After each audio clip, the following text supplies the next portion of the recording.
Welcome to Touch to Click. In this video, I'll show you how to change the save location in CapCut so you can control where your exported videos are stored on your computer. Now let's get started. Step 1. Open CapCut on your PC by clicking its desktop shortcut or searching for it in the Start menu. Step 2. Click on the Settings icon at the top right corner. Step 3. Find and click on the Save to option inside the Settings menu. This section controls the default folder where your exported videos and project files are stored, and changing this helps you manage space and keep files organized.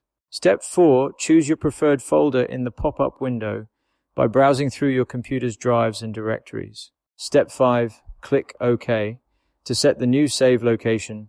This confirms your selection and applies the change, so all future exports will go to the chosen folder, ensuring your files are saved exactly where you want them. Thank you for watching, and please subscribe to Touch to Click for more helpful tutorials.